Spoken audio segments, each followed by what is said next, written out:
Jóvenes, van a disculpar, pero había un estudiante que me ha buscado, así que no he podido evitar. ¿Me están escuchando bien, verdad? Sí, Inge, se escucha. Muy bien. Ok, entiendo que estábamos haciendo el día de ayer un ejercicio tomando en cuenta la esbeltez de la columna y el posible pandeo. Entonces, hemos hecho un ejemplo, no hemos terminado, donde hemos dado algunos momentos biaxiales, arriba y abajo, un poco diferentes, y lógicamente la amplificación siempre se da solamente en una sola dirección, ¿no? Y tiene que ser en la dirección del pandeo, ¿verdad? Entonces eso tiene que tener, no se puede amplificar en ambas direcciones, ¿ya? Solamente en la dirección que estamos considerando el pandeo. Y en este caso,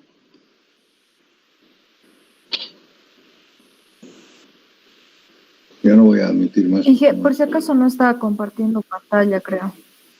Ah, no estoy compartiendo. Bien. Se ha borrado.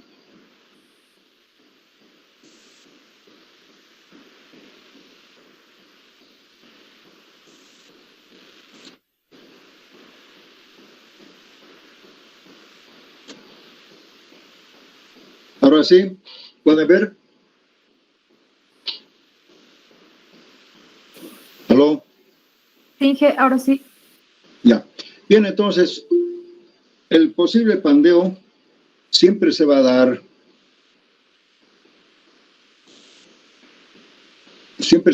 en el lado más débil, ¿no? En el 35 centímetros, ¿no? Y en el otro, lógicamente, no. ¿Por qué no? Porque primero va a pandear eso y ya después ya la viga no podía resistir, ¿verdad? Entonces vamos a revisar solamente el lado de X, ¿no? Arriba y abajo. Entonces el M1 sería 10 y el M2 es 12, ¿no es cierto? Luego tenemos que amplificar el mayor momento, que sería 12, y luego el de 10, ¿no? Eso es, entonces hemos calculado que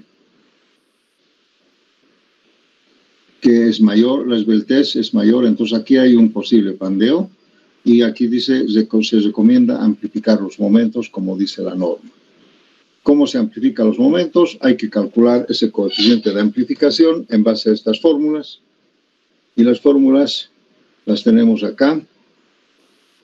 Entonces lo primero que vamos a calcular va a ser el coeficiente de magnitud, ¿sí?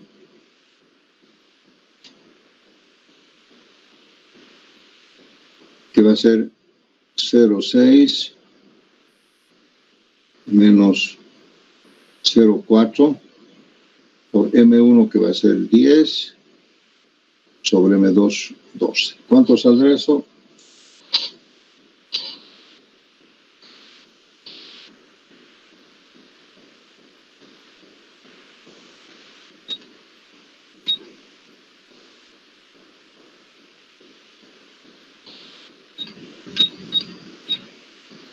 $0.26.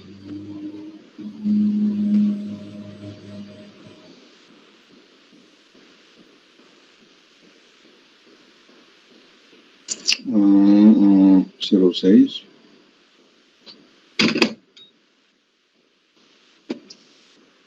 ¿Cómo está esto? ¿Es menos o es más? Creo que aquí estoy equivocado.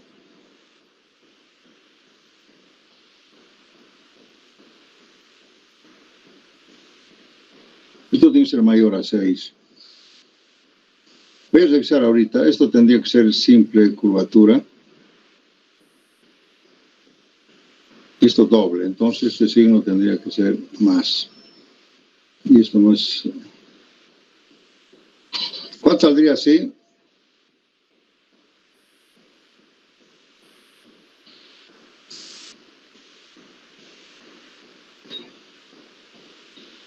$0.93 sale así, Inge. 0.93. Y este es el valor, creo. No sé si hemos explicado así. Ahora vamos a ver. Aquí.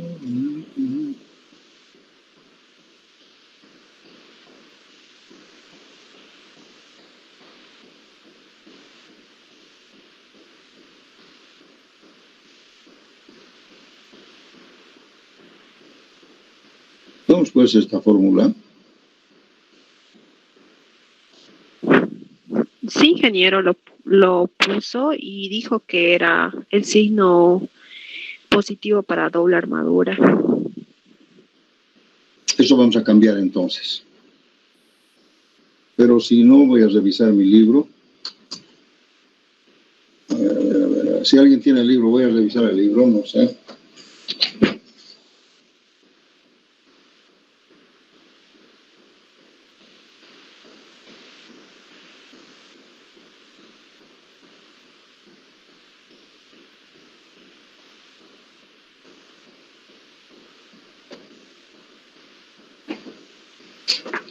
¿Alguien tiene el libro? ¿Me puede colaborar? Porque aquí no hay que inventarse nada. Todo está escrito, todo está normado.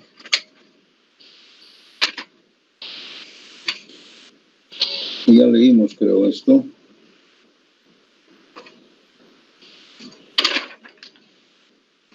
A ver, quiero algunos comentarios, jóvenes.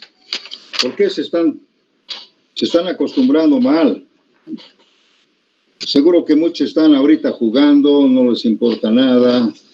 Tienen que ver, a ver, ustedes también vean su norma.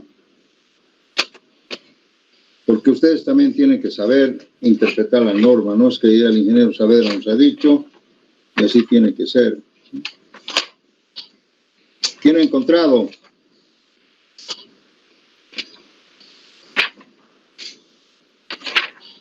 Vamos, conteste. Señorita, a ver usted.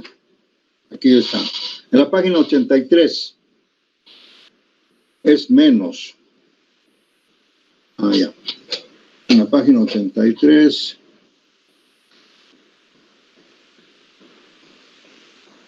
dice menos. M1 y M2 es negativo si la columna está en curvatura simple y positivo si está en doble curvatura.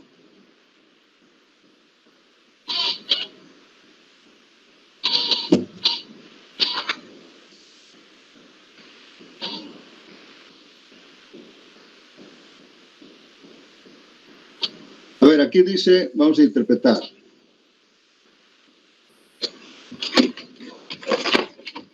¿Alguien ha ubicado? Por favor, no me dejen solo. En la página 83, ¿alguien ha ubicado? Señorita, ¿usted? Sí, Inge, aquí está. Ya. ¿Qué dice aquí ahí? Lo tengo, Inge. Aquí dice, vamos a poner así, aquí dice negativo, ¿verdad? De principio dice negativo. ¿Sí? Después lo vamos a arreglar. Aquí dice así, negativo. Pero dice, fíjense ustedes, abajo dice, donde M1, dice M1 sobre M2 es negativo, así, si la columna está en curvatura simple.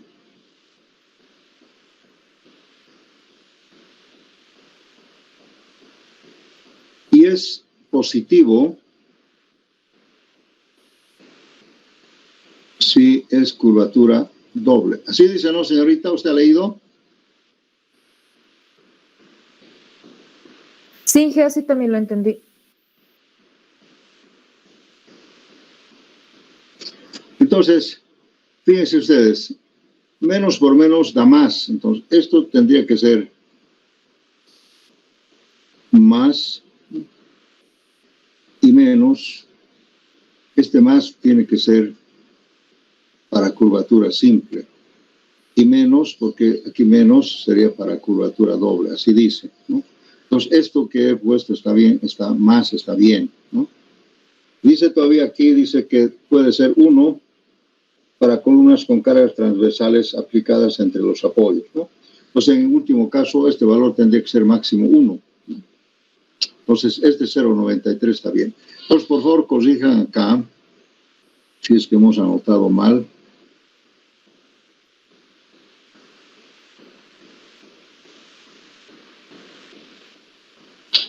Acá creo.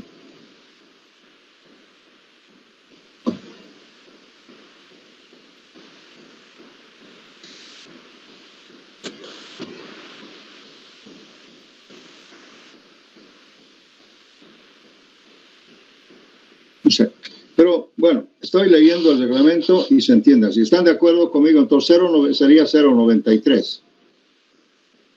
Porque aquí en alguna parte dice siempre mayor a 0.6. O sea, nunca puede ser menos de 0.6 esto. Por eso que tendríamos que tomar este valor. Si saldría menos de 0.6, hay que tomar 0.6.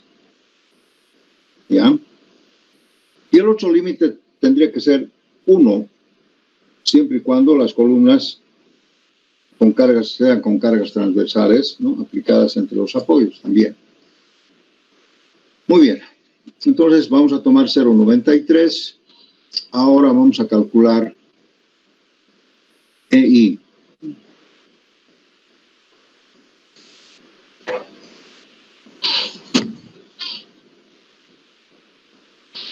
A veces se complican, te pueden explicar más fácil de otra manera, ¿no? Entonces, EI sería igual a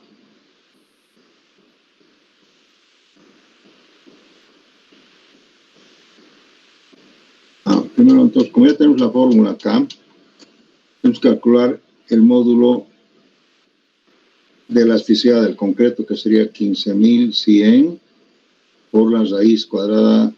¿Cuánto estamos usando el hormigón? 250 por la raíz cuadrada de 250. Este sería el módulo. Y la inercia, ¿cuánto es la columna? 35 por 40. Pero fíjense, la inercia tenemos que buscar en el lado más débil, que sería 35. La inercia tiene que ser en el lado débil. Entonces aquí la inercia tendría que ser 40 por 35 al cubo, todo sobre 12. Repito otra vez, estamos con relación X y la base sería 40 y la altura sería 35. Si no tuviéramos una inercia muy grande, ¿no? Bien, ¿cuánto es el primero?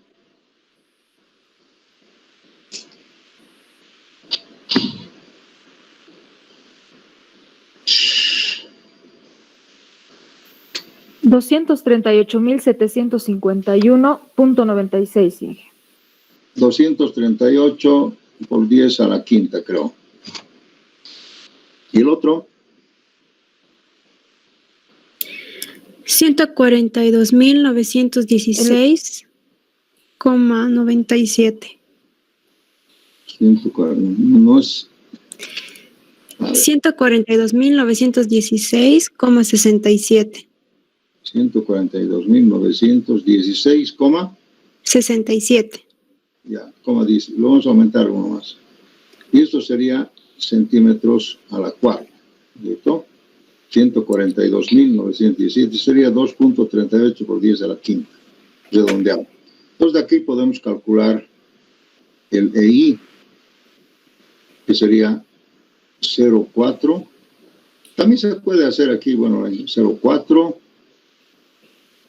por 2.38 por 10 a la quinta por 142.917 dividido entre 1.6. ¿Cuánto sale EI? En científico, por favor.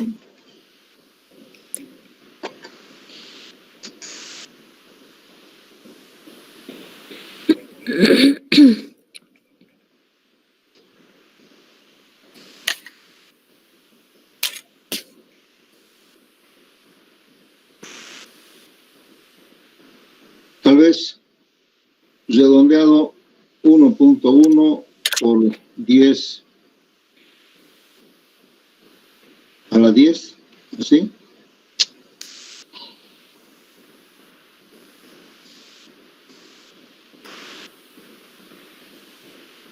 ¿Está bien? No. ¿No? No. A mí me sale 8.5, Inge, por 10 a la 9. Otro 0,4 por 2.38 por 10 a la quinta. Me sale igual que mi compañera ingeniero. A ver. 0,4 por 2.38 a la quinta y por 192.000. 142.000, sí.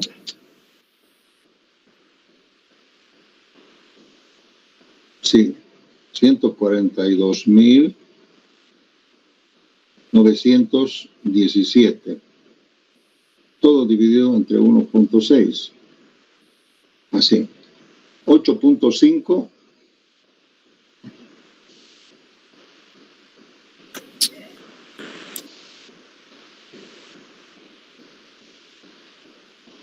Por 10 a la 3, 9. 6, 9, ¿no? 9. 9 por 10 a la 9. Alguna medida entre kilogramos, centímetros, ¿no? Ya.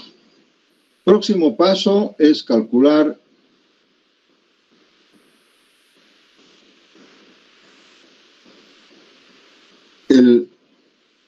la carga crítica de pandeo, que sería pi al cuadrado por ahí sobre KLU al cuadrado. KLU ya habíamos calculado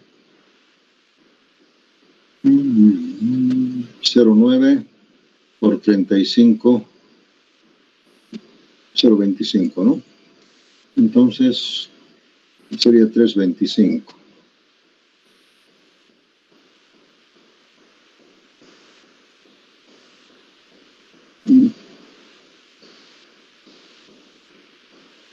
La carga crítica de pandeo es, vamos a escribir pi al cuadrado por EI sobre KLU al cuadrado. Aquí tuviéramos pi al cuadrado por 8.5 por 10 a la 9, dividido entre 0,9 por 3,25, pero vamos a poner en centímetros, 325, todo al cuadrado. Ahora, ¿cuánto saldría? En toneladas. Esto va a salir en kilogramos, lo recorremos a toneladas.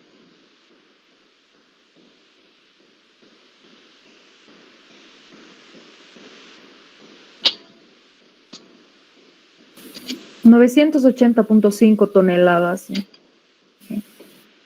980.5 toneladas. Bien. Ahora, el coeficiente de amplificación es el coeficiente de magnitud. Acá creo que es 1 menos PU sobre 0,75 PC. Ahora voy a revisar la fórmula.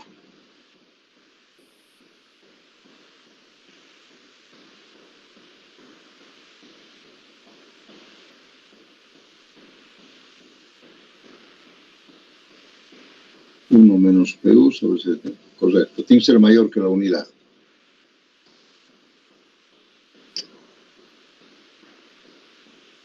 Esto creo que es 0,93, no estoy seguro. 1 menos la carga axial.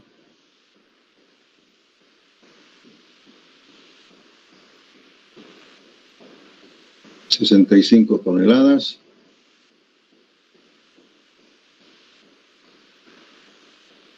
Dividido entre 0,75 por 980.5.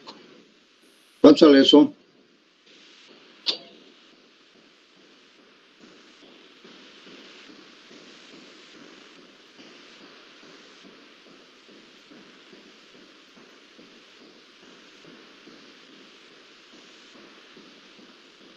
$1.02 me sale.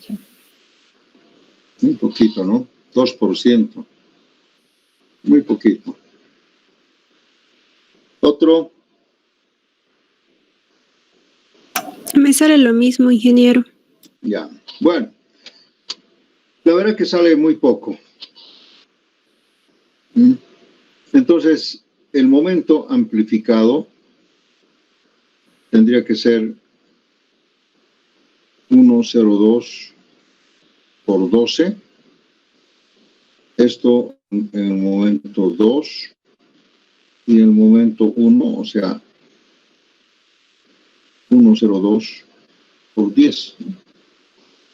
Este sería en un momento cuando es 10 y este sería en otro momento, ¿no? Arriba y abajo.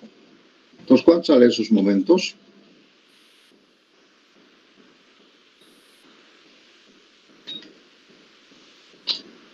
$12.24 toneladas metro. Y el otro sería 10.20 toneladas metro.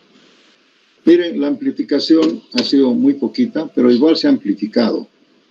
Eso quiere decir que yo ya tengo que diseñar, ya no para 12, sino para 12.24, ¿no? En la parte donde corresponde. Fíjense, ¿qué quiere decir eso? A veces cuando les doy el examen, no. Miren, aquí hay en realidad dos diseños, uno acá y otro acá, ¿no? Siempre sale eso, ¿no? Entonces, el M1 siempre es menor, debe ser acá. Pues aquí diseñamos para la columna, pero lógicamente primero hay que diseñar para el más grande. Y en la otra dirección se mantiene. No vamos a amplificar, solamente se amplifica en la dirección más débil, no se amplifica en las dos direcciones, ¿no? Entonces hemos amplificado ahora este ya es 12.24 y este ya es 10.2 y los demás se mantienen. Entonces se diseña para la parte inferior y se diseña para la parte superior. Ustedes saben que los aceros pueden cambiar, ¿no? Porque normalmente los empalmes son acá, en el medio, no se hacen empalmes en los nudos. Entonces los aceros cambian de arriba y de abajo, ¿no? Si fueran iguales, bueno, lo mismo. Pero si fueran desiguales, entonces aquí se cambia. Inclusive puede cambiar la sección, ¿no? 35 por 40, aquí de repente es 35 por 35, una cosa así. Se cambian las secciones. Quiere decir que nosotros, por ejemplo, acá tenemos una sección y más abajo tenemos otra. Pues tiene que cambiarse así, pero se cambia en la losa, ¿no? Esta puede ser 35 por 40 y esto puede ser 35 por 35, digamos. Se pueden cambiar las secciones, ¿no?, de un nivel a otro. También las varillas pueden cambiar, ¿no? Una varilla acá, unas varillas aquí y otras varillas acá, ¿sí? Por eso siempre puede haber dos momentos. Pueden ser iguales o pueden ser desiguales, arriba y abajo. Así es, jóvenes. Las secciones siempre van cambiando por el descenso de cargas, ¿no? Las columnas van aumentando de sección hasta llegar a la planta baja desde la parte de arriba. Cambian los aceros y cambia todo. Bien, pues, entonces con este ejemplo hemos terminado. Ahora, lo que hay que hacer es utilizar también biaxial, ¿no?, pero ya con estos momentos. Entonces, va a aumentar un poco el acero. Va a aumentar un poco el acero y nada más. O sea, ven ustedes, el incremento no ha sido gran cosa. Porque seguramente también no estamos muy lejos de los valores. Teníamos, el límite era 24 y aquí tenemos 28. No ha subido gran cosa. Podríamos haber llegado hasta 40. Entonces, con 40 posiblemente ya el incremento va a ser fuerte. ¿Entienden? O sea, casi estamos en el límite del 24, ¿no? Eso es. ¿Alguna pregunta, jóvenes? Inge, aquí hay una pregunta en el chat, ¿se lo leo? Ya. Dice, Inge, ¿hasta qué porcentaje se puede amplificar como límite por método Arriostrado?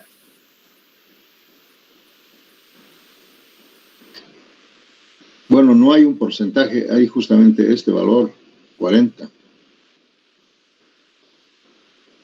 Si yo ahorita les hiciera una pregunta, les puedo decir, con 40, ¿cuánto saldría la altura?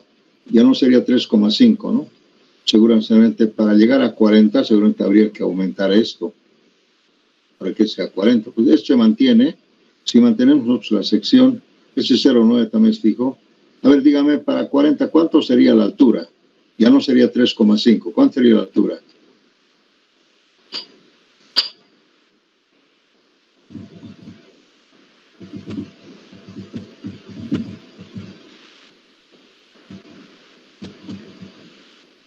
$4.31 metros.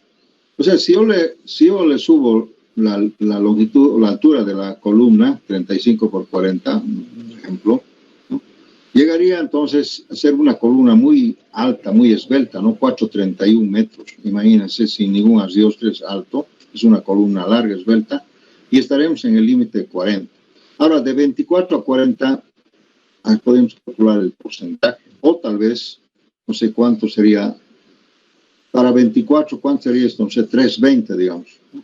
Con 320 llego a 24. Entonces aquí sería el porcentaje de incremento de 320 a 431, algún porcentaje, o si no, de 24 a 40, algún porcentaje, ¿no? Yo no creo que sea el 50%, debe ser menos, ¿no? Eso es más o menos, o sea, el límite es 40, pero también se puede diseñar hasta más de 40, pero ya estamos en un campo no lineal, hay que tomar en cuenta momentos de segundo orden, como les había explicado, ¿no? Con uno es muy delicado, 40 el límite, pero también si la espesitez es más de 40 y menos de 100, dice, se debe considerar efectos de momentos de segundo orden, ¿sí? Además aplicar una teoría en el campo no lineal.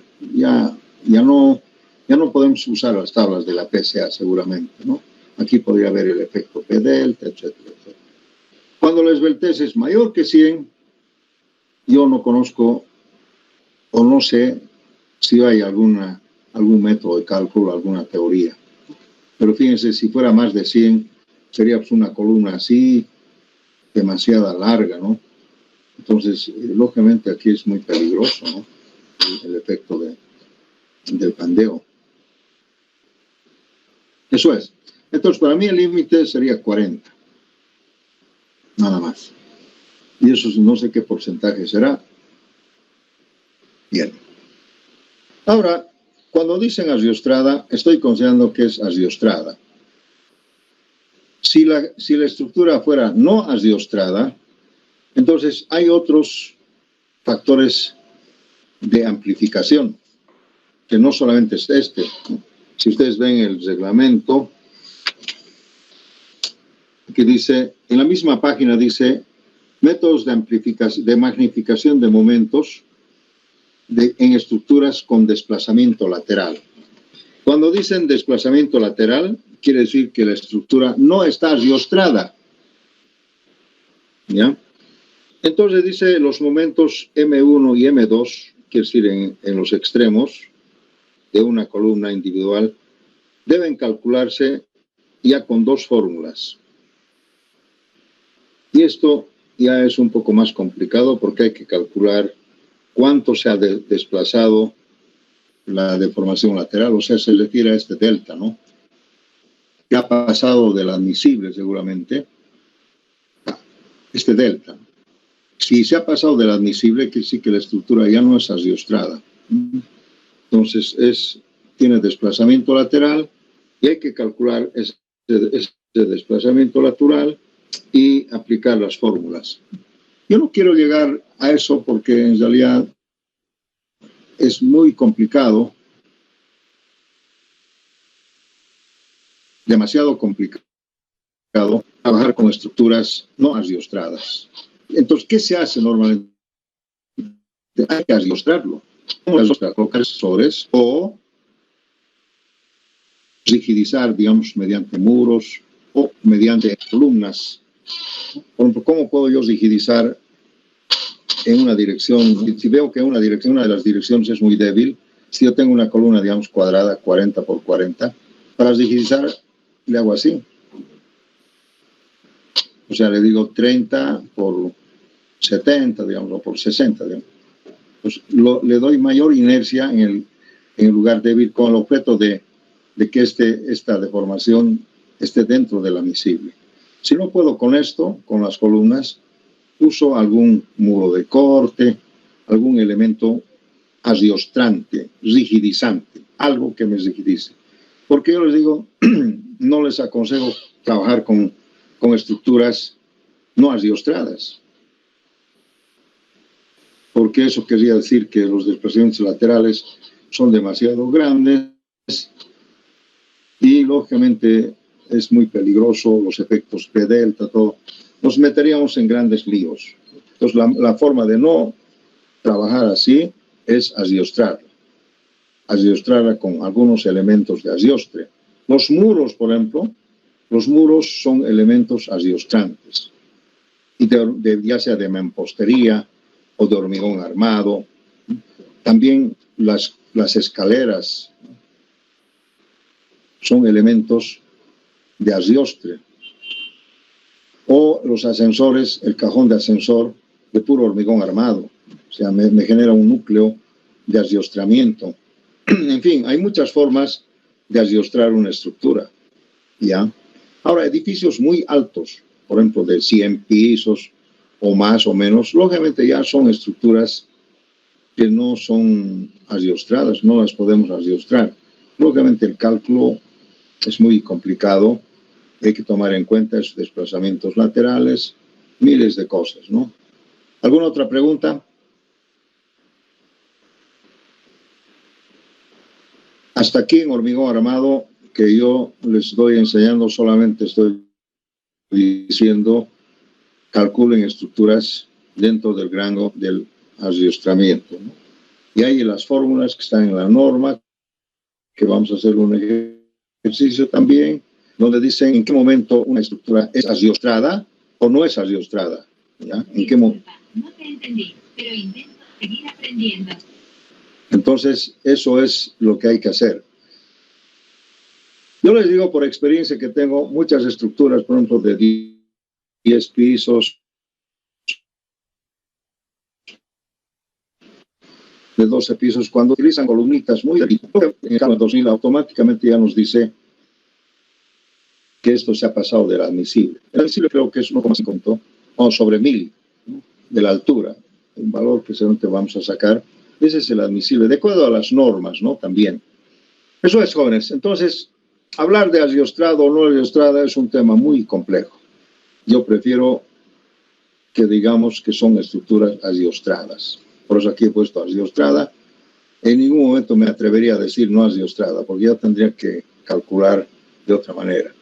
Entonces, en las estructuras adiostradas solamente se amplifica por este coeficiente, nada más. ¿Preguntas? Yo sé que hay miles de preguntas.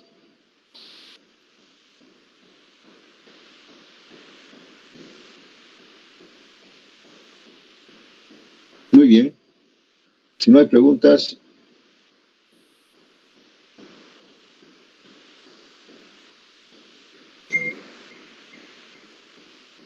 pasamos. Entonces, si ustedes quieren calcular una columna esbelta en una estructura adiostrada, deben magnificar los momentos, aumentar los momentos y utilizar esos momentos para columnas biaxiales. Utilizamos las tablas de la PSA y lo único que se va a ocasionar es que aumente el acero, ¿no? O tal vez la sección no sea capaz, ¿no? Entonces, cuando han visto ustedes cuando se aumenta el momento, ¿no? Cuando se aumenta el momento, entonces hay un momento en que nos salimos de las tablas y aquí dice entonces aumentar sección de la columna. Eso nos ayuda a bajar el KLU sobre R, ¿no? Porque el R aumentaría el radio de giro aumentando la sección. Entonces ese es un concepto lógico, ¿no?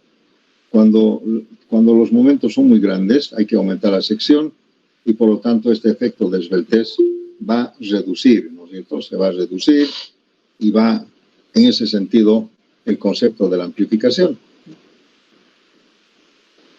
¿Alguna pregunta? No hay. Bien, vamos a hablar entonces ahora del refuerzo transversal en columnas. Este es un tema también muy importante y además complementario.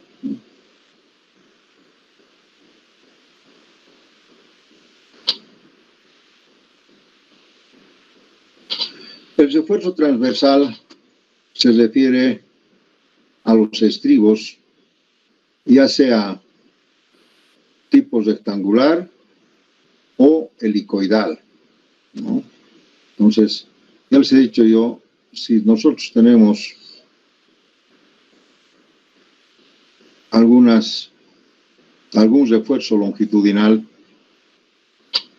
de cálculo, así, supongamos que aquí hayan 5, supongamos, acá hayan 4, depende de lo que nos sale.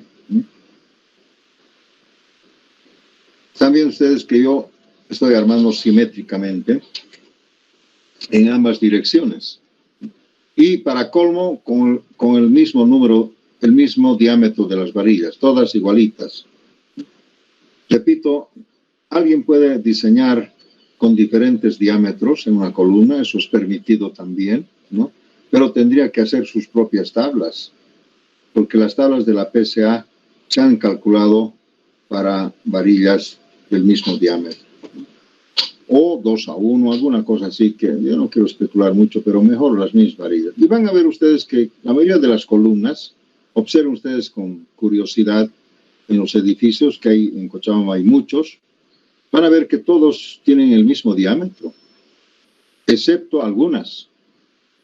Pero esos exceptos tendrían lógicamente que usar algún otro método de cálculo. ¿Alguien se ha fijado ese detalle? Todas las columnas tienen el mismo diámetro, las varillas. ¿Me puede contestar alguien esa pregunta? Señorita, a ver, usted que siempre está participando. ¿Usted ha visto alguna columna con diferentes diámetros o asimétrico? No, Inge, incluso al principio cuando empezamos a estudiar columnas, usted mismo nos dijo que tiene que ser simétrico y lo posible que sea el mismo diámetro todas. Usted lo dijo Claro, también. Claro, porque si se fijan ustedes, inclusive han visto en ese método de cálculo de Excel que ustedes lo tienen, ahí no diferencian, no hay diámetro, hay una sola posibilidad de poner un solo diámetro en ese cálculo, no hay otras, ¿no? No se puede poner 10 de 20 y otras 8 de 24. No hay esta posibilidad, si se fijan ustedes, no hay. Todas son 18 del mismo diámetro. No hay esta posibilidad. Ahora, si ustedes quieren usar otras tablas que no son de la PSA, bueno, pueden hacerlo, pues, pero tendrían que calcular sus tablas. Eso es, siempre les digo eso a los estudiantes. Alguna vez algún estudiante me ha dicho que había visto. Yo no puedo decir que eso está mal. Puede ser. Por ejemplo, estas 4 varillas, por alguna razón, podían tener otro diámetro. Pero habría que usar una tabla de esa forma. ¿Entienden? Habría que usar esa tabla. Pero, en general, todas las columnas son simétricas y con el mismo diámetro. Ahora, yo les voy a decir por qué. ¿Por qué ese concepto de la simetría? Ya les he dicho que las columnas, a diferencia de las vigas, que pueden flectarse aquí o aquí. O sea, puede flectarse a este lado, quiere decir que esas armaduras están en tracción y es en compresión. Y inmediatamente después de un ratito, o sea, como es reversible la columna, entonces inmediatamente estas ya también son de compresión y es de tracción, o sea, tiene que ser simétrico. Por ejemplo, el viento, fíjense, el viento trabaja así y la columna se flecta así y se flecta allá, ¿no? O el sismo. Entonces, estas armaduras que en un momento están trabajando a tracción, pueden trabajar a compresión. Ese es en columnas. Por eso se llama flexocompresión y flexotracción. ¿No es cierto? Entonces, tiene que ser simétrico. Ahora, si el viento nos ataca en esta otra dirección, también tiene que darse la simetría en ambas direcciones, ¿no? El tema de columnas es delicado, ¿no? En las columnas circulares igual, el armado tiene que ser completamente regular y lógicamente pues del mismo diámetro. Imagínense si yo cometería un error, fíjense, tengo una cometería el error de ponerle, no sé, aquí tantas varillas, y una de ellitas, digamos, le pongo otro diámetro. ¿Cómo trabajaría esa columna? No entiendo. O sea, está coja, ¿no es cierto? Le falta un pie, ¿no? Esta más delgadita, o dos, digamos, o aquí también igual. No se puede trabajar.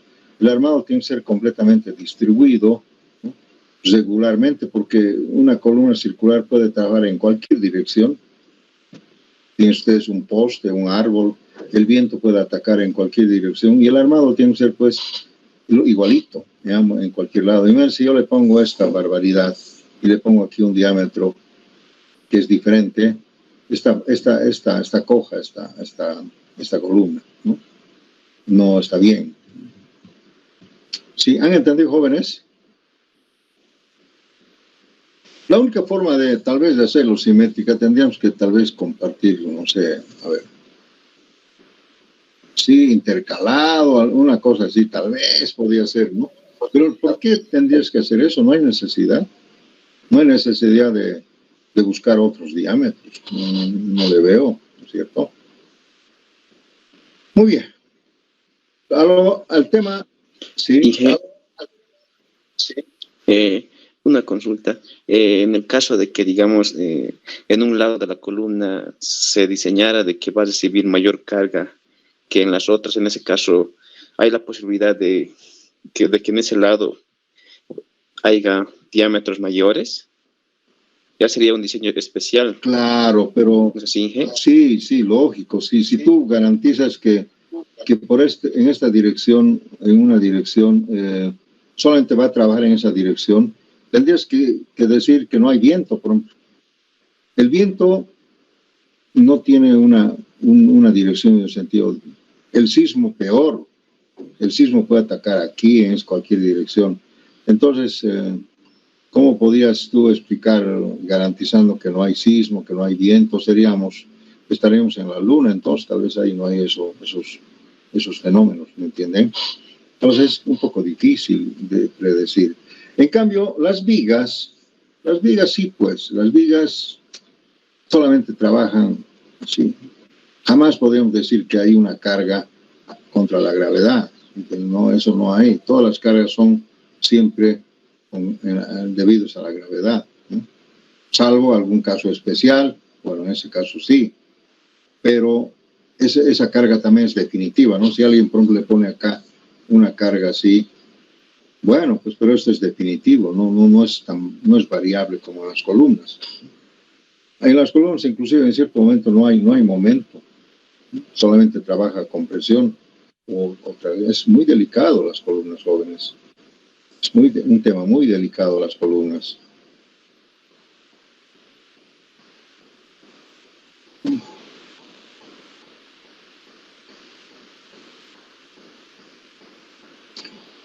Ayer creo que en Quillacollo por una granizada se han caído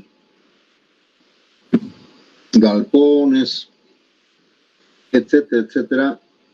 Yo no les puedo decir si es debido al viento, creo que no había viento, pero ha de ser debido a la exagerada lluvia o tal vez alguna granizada que tiene un sobrepeso, ¿no?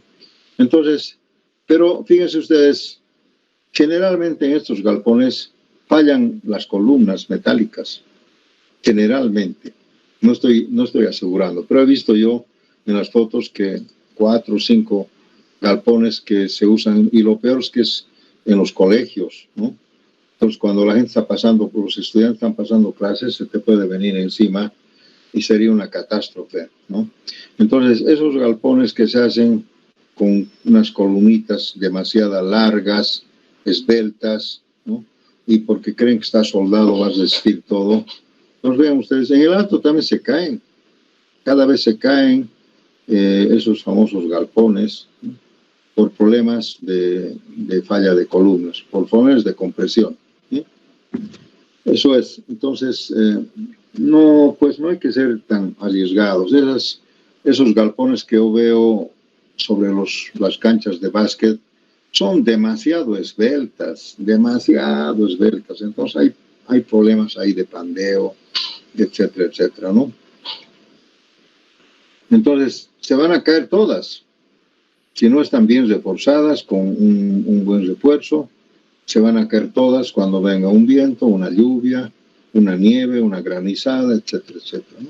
En el alto se caen todas y han reforzado, las han duplicado todo para que resistan, porque ahí es donde hay más, es el altiplano, hay más vientos y más granizo, ¿no es cierto? Entonces, mucho cuidado, joven, ¿no? Mucho cuidado. Muy bien, el refuerzo transversal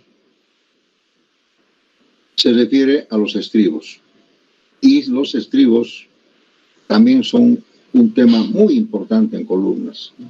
El estribo puede ser ya hecho rectangular, separado, o puede ser también de una sola pieza, tipo helicoide, tipo suncho, lo que sea, ¿no? Normalmente no se usa mucho eso, pero se puede usar. Ese es un estribo, sí. Ahora bien, cuando estas varillas están trabajando a compresión o a tracción, dependiendo el sentido, ¿no? Entonces, cuando trabajan a compresión estas varillas o estas otras, las que sea, ¿qué pasaría si no están amarradas? ¿Alguien puede decir qué pasaría?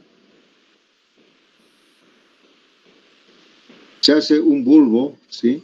Vamos a hacer acá con grueso. Si una columna está trabajando a compresión, posiblemente así, y en la parte, y ahora, gracias.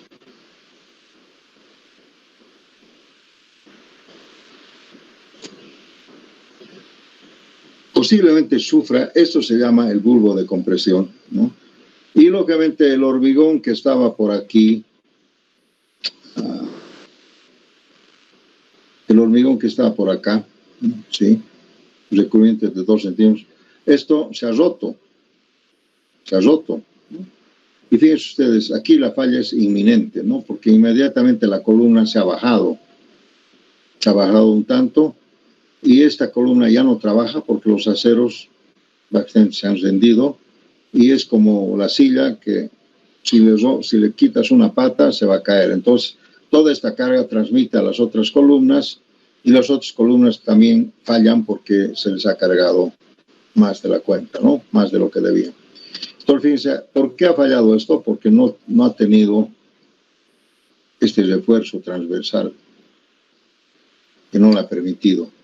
Y esto es pues insuficiente, seguramente, ¿no? Tendríamos que reforzar también estos de acá, ¿sí?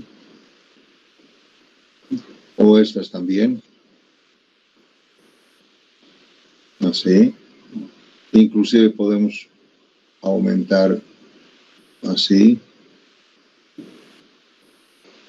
Depende de las condiciones. Esto se llama refuerzo transversal, que sirve para confinar todos los aceros que trabajan a compresión, y no sabemos cuáles son, así que también eso tiene que ser simétrico, ¿no? O a pesar que aquí uno dibujado simétrico. Bueno, van a disculpar, no era esto, ¿no? Esto debería ser así,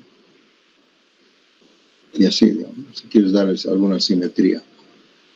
Va a ver entonces las columnas que tienen estos estribos, no tan exagerado como están viendo, pero se necesita. Depende del diámetro del estribo. Esto se llama refuerzo transversal, por confinamiento. Lógicamente aquí también hay cortante, y pueden resistir al cortante los estribos, o tal vez a la torsión. También los estribos pueden resistir torsión. Pero el mayor problema es el confinamiento.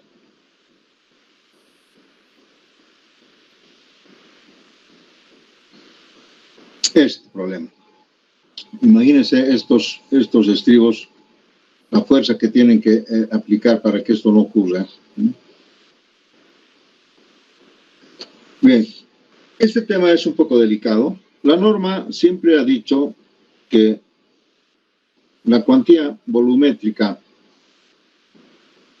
así le voy a poner, volumétrica, dice que tiene que ser igual o mayor o igual a 0,40 por confinamiento, ¿no? A 0,45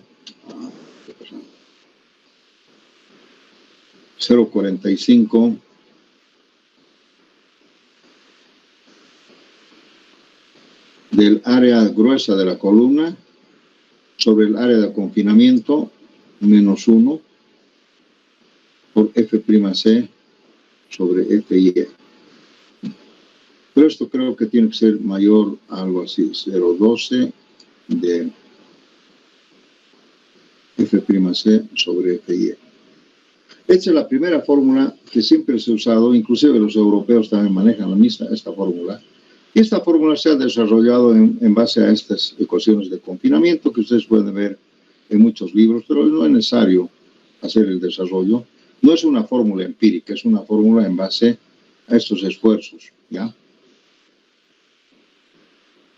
Pero esto dice cuantía volumétrica.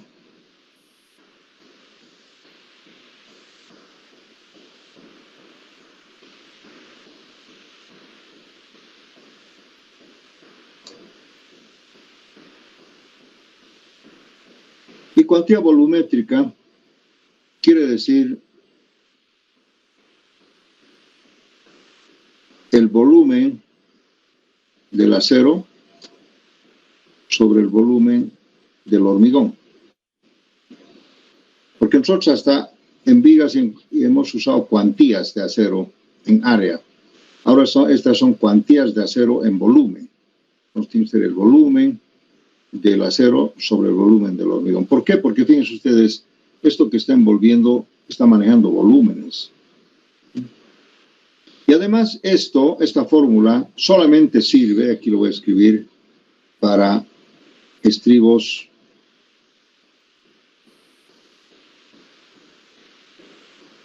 helicoidales.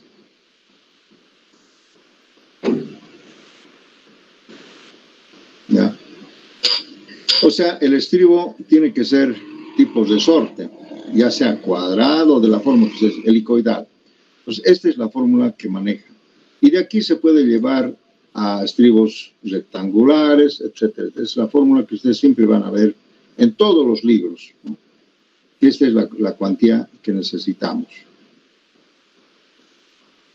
Y quiere decir, ¿qué quiere decir volumen? ¿Y qué quiere decir hormigón? De la siguiente manera, para que ustedes más o menos se den cuenta qué es lo que quiero. Vamos a hacer que la columna esté por acá, una sección de la columna, ¿no? Y las vías de acero estén aquí, así. Entonces, cuando el estribo es helicoidal, viene así, así, tipos de sorte, ¿no? Redondo o cuadrado, lo que sea, pero tiene que ser así. Esto quiere decir helicoidal.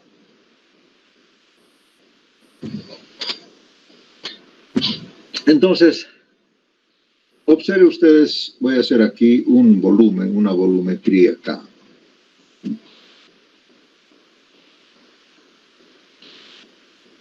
Si yo tengo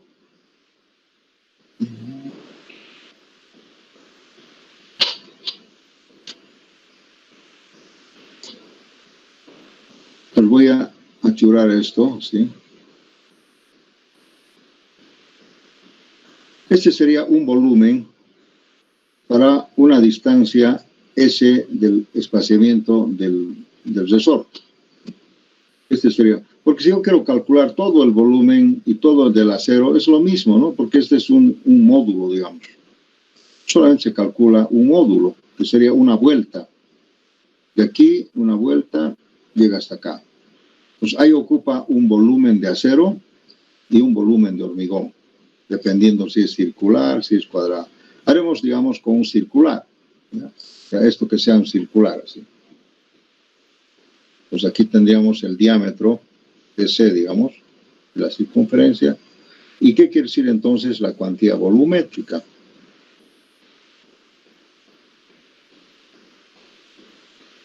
quería decir el volumen del acero de aquí hasta acá. Sería el área de acero multiplicado por una vuelta, que sería 2pi, ¿no? Pi por diámetro, ¿no? Ahora sí ya no sé. ¿Es así la vuelta o 2pi por r es pi por diámetro? ¿Está bien así? Este sería el volumen del acero desde aquí hasta acá. Una vuelta. Y este sería el área de acero debido al diámetro. Sobre el volumen del hormigón. El hormigón tendría que ser, digamos, DC, pi por DC al cuadrado sobre 4. Este sería el volumen de ese hormigón que envuelve, pero solamente es esto, no es hasta acá. Solamente hasta los estribos, ¿no? Pi por DC al cuadrado sobre 4 por S. Es el volumen de un prisma o de un circular, ¿no es cierto? Área por su altura. Así es. Esto quiere decir cuantía volumétrica. Entonces aquí verán ustedes que pi con pi se va. Este DC se va con este. Y quedaría solamente 4 veces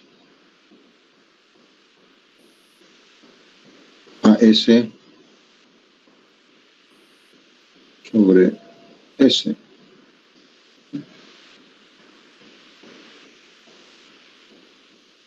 Esa sería cuantía volumétrica. 4 veces el área de acero sobre S. S es la distancia del estribo Una helicoidal. pregunta. ¿No estaría faltando el DC en la parte de abajo? No, hombre. Ah, perdón, sí, claro, tiene razón, gracias, está faltando.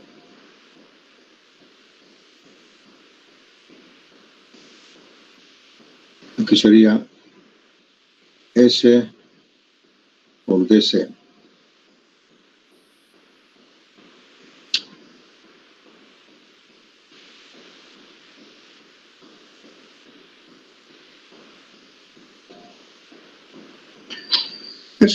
Eso quiere decir cuantía volumétrica.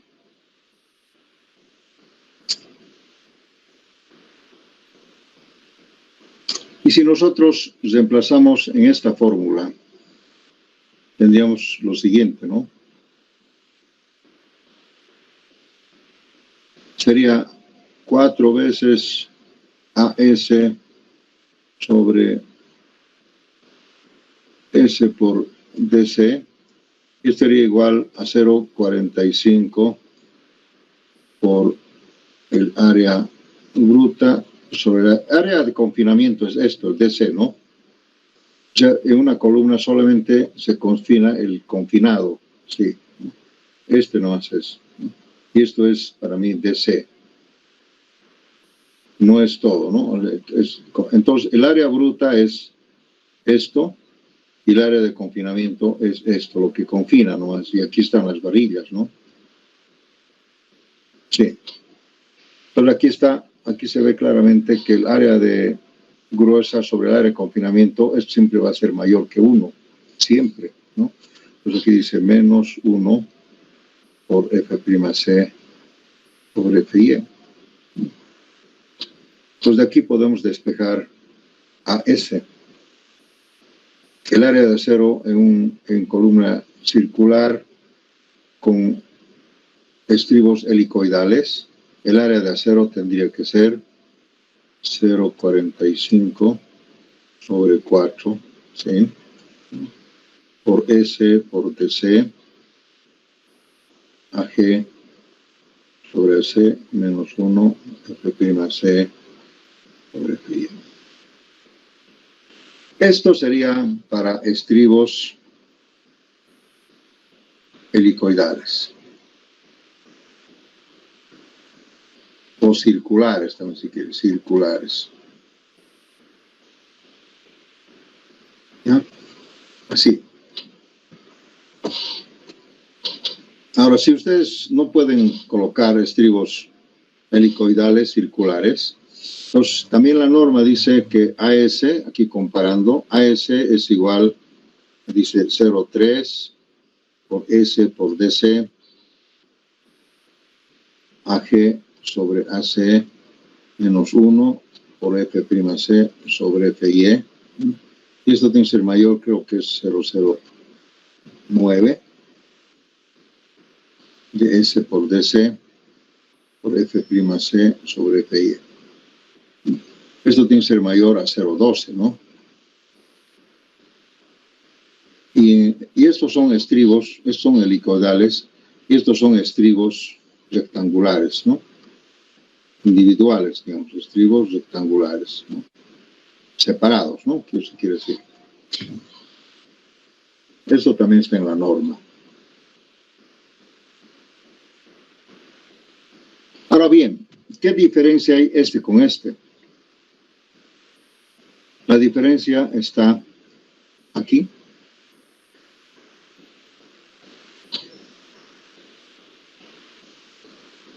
Si dividimos 0,45 entre 4, ¿cuánto sería? Digamos 0,11,2, algo así. ¿No? Y este sería 0,3, todo lo demás es igualito.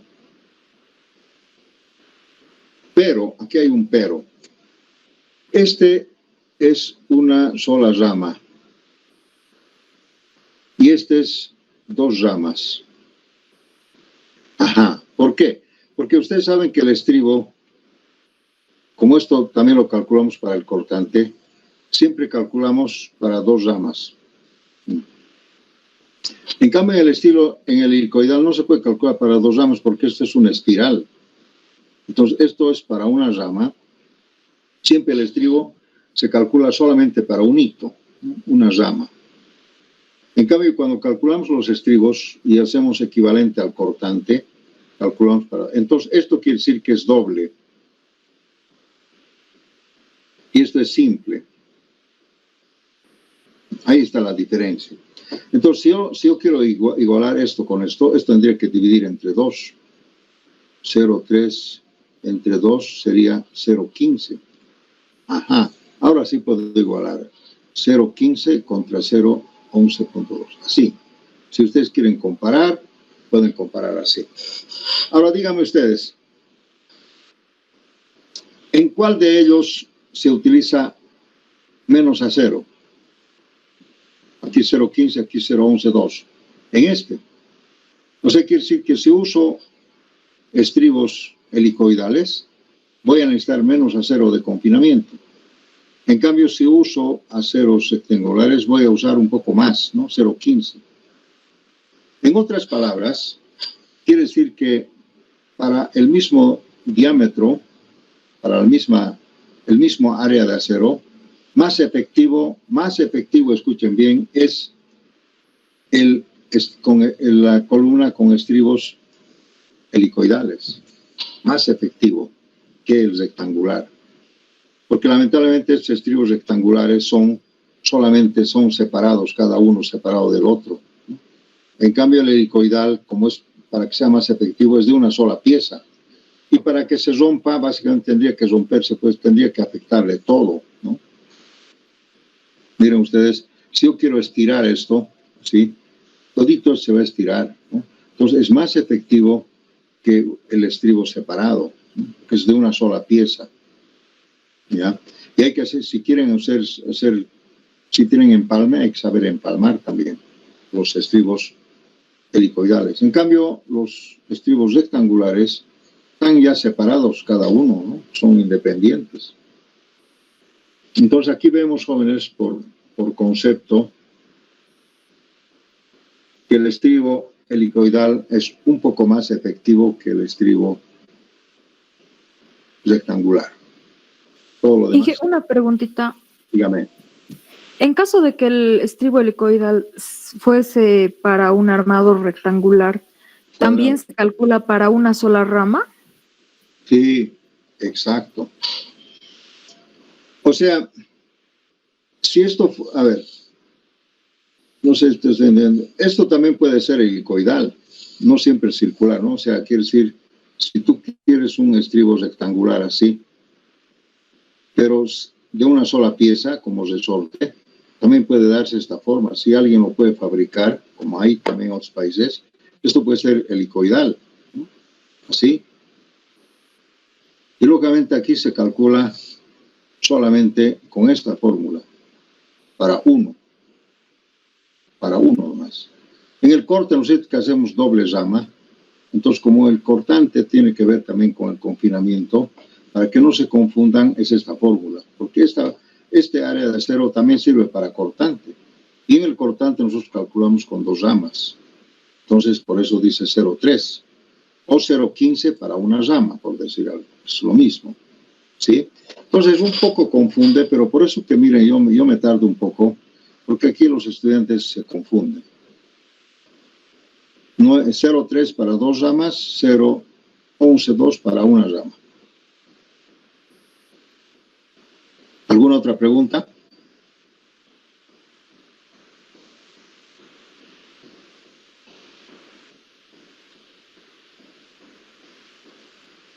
Bien, vamos a hacer tenemos unos 10 minutitos.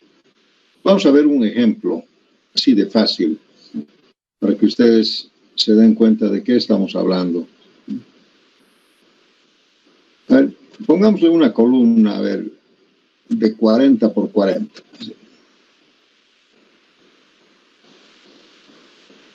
40 por 40.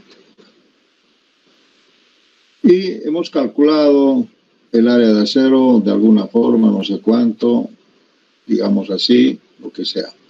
Necesito calcular el refuerzo transversal por confinamiento. Después voy a verificar por cortante, por torsión, etcétera, etcétera.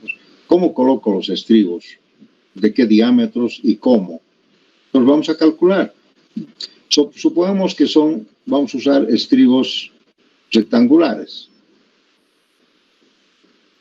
Sería lo más crítico, ¿no? Estribos helicoidales un poco menos. Entonces la fórmula dice AS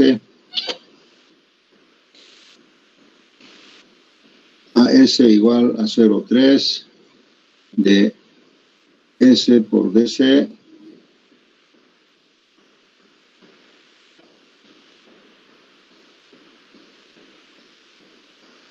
ya, pues daremos los datos. Digamos que la columna tenga hormigón 250,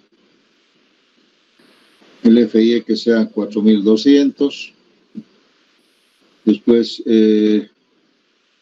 a ver, el área de confinamiento se considera todito, digamos de acá, si voy a usar este estribo de confinamiento, supongamos que esto sea hasta el borde del estribo, supongamos que sea 5 centímetros, igual acá, 5 centímetros.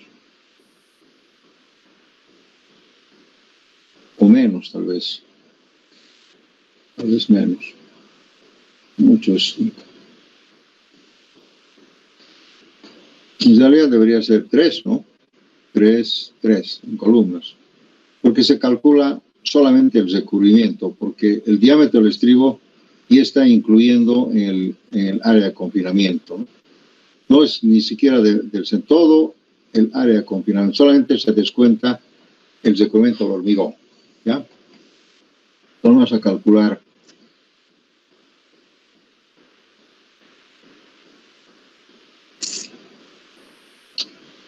AS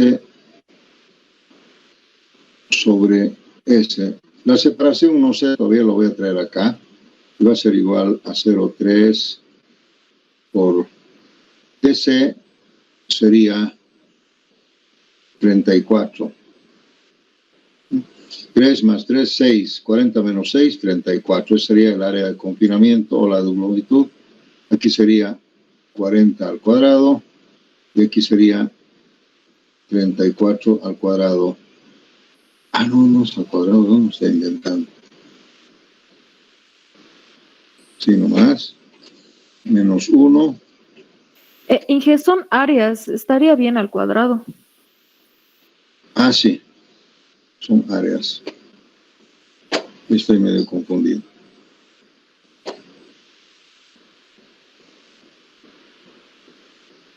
A ver, una maquinita, rapidito. Tengo que asistir a una tesis más luego en 15 minutos. Vamos, ¿cuánto saldría eso?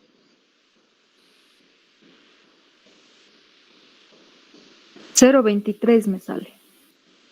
0,23 centímetros al cuadrado sobre centímetros.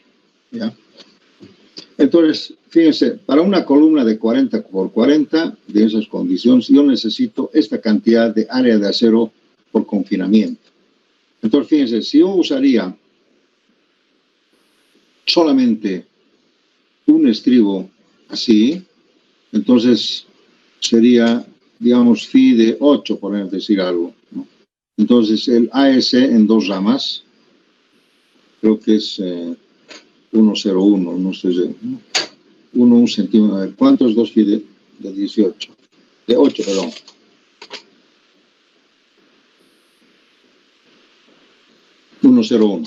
¿No? Entonces, de aquí, si usaría yo varilla de 8, si esto fuera de 8 el diámetro, entonces aquí calcularía S, de esta fórmula sería 1,01 sobre 0,23. ¿Cuánto saldría eso?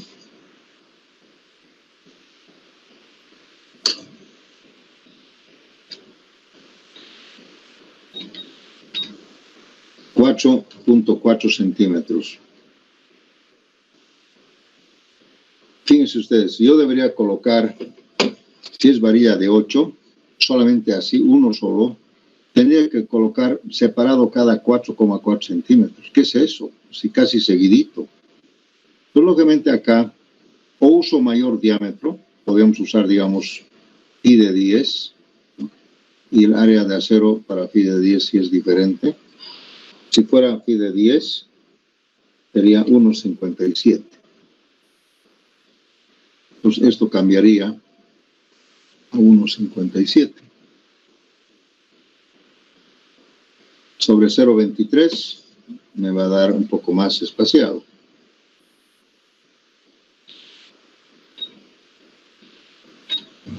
Sería 6,8 centímetros. Igual, es bastante, muy seguido. Entonces, fíjense, ni siquiera con varillas de 10 no puedo hacer un buen armado. Entonces, justamente para eso es que se necesita estos armados, ¿no? Por ejemplo, una cosa así, o tal vez inclusive así. Entonces, ahora fíjense, ¿cuántos se calcula así? Una rama, 2 ramas, 3 ramas, 4 ramas en una dirección, 4 ramas en otra dirección, 1, 2, 3, no, 5 son. 5 ramas, 1, 2, 3, 4, 5 ramas. Entonces, básicamente, como esto era solamente por 2 ramas,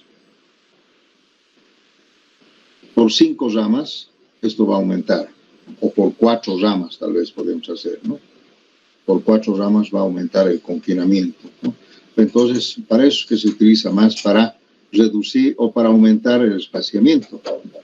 Miren, si lo duplico esto, si de 4 ramas, esto ya sería 2,01 y el espaciamiento ya sería 8,8 centímetros. Se ha desaparecido mi...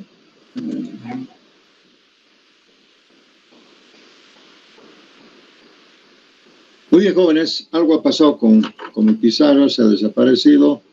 Voy a parar la grabación. ¿Tienen alguna pregunta? Ingeniero, una pregunta. Sí. ¿No influye si es columna corta o columna larga, ingeniero? No, no influye. Porque para una columna larga se supone que ya hemos modificado el acero longitudinal. En una columna corta, digamos, 8 phi de algo, en una larga tal vez 10 phi de algo, ya hemos aumentado el acero. Lógicamente, tenemos que considerar eso también.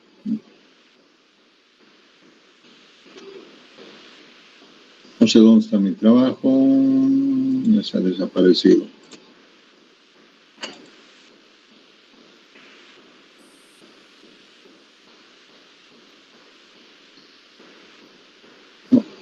Muy bien, jóvenes, ya se me ha perdido. Muchas gracias y hasta luego.